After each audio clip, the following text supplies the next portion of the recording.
Hi every one. വീട്ടിലിരുന്ന് ബോറടിച്ചപ്പോൾ പുറത്തൊക്കെ ഒന്ന് ഇറങ്ങി കറങ്ങാമെന്ന് വിചാരിച്ചിട്ടോ നേരെ പോയത് കൂട്ടായി ബീച്ചിലേക്കാണ്. അവിടെ കുറച്ച് ഫാമിലീസൊക്കെ ഉണ്ട്. വേറെ പ്രത്യേകിച്ച് കാണാൻ മാത്രമൊന്നും ഇല്ല കേട്ടോ. കുറച്ചൊക്കെ കടലിലൊന്ന് കളിച്ചു, തിരകളൊക്കെ ഒന്ന് എണ്ണി, കാലൊക്കെ ഒന്ന് നനച്ച് ഞങ്ങൾ അവിടുന്ന് തിരിച്ചു വിട്ടു കേട്ടോ. തിരമാല കാലിലേക്ക് വന്നടിക്കുമ്പോഴും അത് കാലിൽ നിന്ന് ഇറങ്ങി പോകുമ്പോഴും വല്ലാത്തൊരു അനുഭവം തന്നെയായിരുന്നു കേട്ടോ. അത് പോയവർക്കറിയാം. പിന്നെ വീട്ടിലേക്ക് തിരിച്ചു പോകും വഴിയാണ് ഇങ്ങനൊരു സംഭവം ഞങ്ങളുടെ കണ്ണിൽ പെട്ടത്. എന്നാൽ ഇതിലൊന്ന് കയറി നോക്കിയാലോ എന്ന് വിചാരിച്ചു. ഉള്ളിലേക്ക് കയറി ചെന്നപ്പോൾ ടിക്കറ്റിൻ്റെ പൈസ പോയി എന്നാണ് വിചാരിച്ചത്. പക്ഷേ മുതലാണ് മക്കളെ. ഉള്ളിൽ ഒരുപാട് കാര്യങ്ങൾ നമുക്ക് കാണാനുണ്ട്. കുട്ടികൾക്ക് പല ഐറ്റം റൈഡുകളുണ്ട് കേട്ടോ. വേറെ പ്രത്യേക വലിയ റൈഡുകളുണ്ട്, അതിന് വേറെ പൈസ കൊടുക്കണം. പിന്നെ ഞങ്ങൾ നേരെ പോയത് കുറച്ച് അനിമൽസുകളൊക്കെ ഉണ്ട് കേട്ടോ.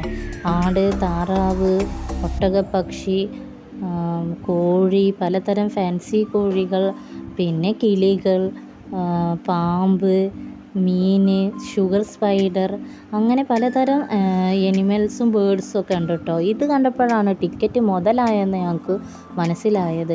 കിളികൾക്ക് കുറച്ച് തീറ്റയൊക്കെ നമ്മൾ കയ്യിൽ തന്നിട്ട് അവർ കൊടുക്കാനും വേണ്ടി നമ്മൾ കൂട്ടിലേക്ക് കണ്ടുവിടും കേട്ടോ. കിളികളൊക്കെ പാറി വന്ന് നമ്മളെ കൈമേലിരുന്ന് വല്ലാത്തൊരു അനുഭവമായിരുന്നു കേട്ടോ.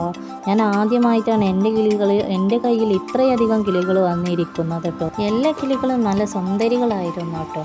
പിന്നീടുള്ള ഒരു വലിയ സംഭവമാണ് ഒരു പാമ്പ്. ഇത് എന്ത് പാമ്പിൻ്റെ കുട്ടിയാണെന്ന് എനിക്കറിയില്ല, പക്ഷേ അതിനെ നമുക്ക് എടുക്കാനും ഇതാക്കാനൊക്കെ കഴിയും കേട്ടോ. പിന്നെ പല കളറിലുള്ള മീനുകളുണ്ട്. അതിന് തീറ്റ കൊടുക്കാനുള്ള അവസരവുമുണ്ട്. തീറ്റ കാണുമ്പോൾ മീനുകൾ ഓടി വന്ന് നമ്മുടെ കയ്യിലേക്ക് കൊത്തുന്നത് വല്ലാത്തൊരു അനുഭവമാണ്. അങ്ങനെ കുട്ടികൾക്ക് കാണാൻ കഴിയുന്ന, കളിക്കാനും കഴിയുന്ന ഒരുപാട് കാര്യങ്ങളുണ്ട്. പിന്നെ പൂളുണ്ട്. വലിയവർക്കുള്ള സ്വിമ്മിംഗ് പൂളുണ്ട്, ചെറിയവർക്കുള്ള സ്വിമ്മിംഗ് പൂളുണ്ട്. എന്തായാലും ഇതിനുള്ളിലേക്ക് കയറിയാൽ ഒരിക്കലും നമുക്ക് ബോറടിക്കില്ല. കാണാൻ കഴിയുന്ന പല കാര്യങ്ങളുണ്ട്. പിന്നെ എനിക്ക് ഒരു പ്രത്യേകത, ഒരു അത്ഭുതമായി തോന്നുന്നത് പറക്കുന്ന ഷുഗർ സ്പൈഡർ എന്നൊരു അണ്ണാനുണ്ട് കേട്ടോ. അതിനെ കയ്യിലെടുത്ത് നല്ല രസമുണ്ടായിരുന്നു.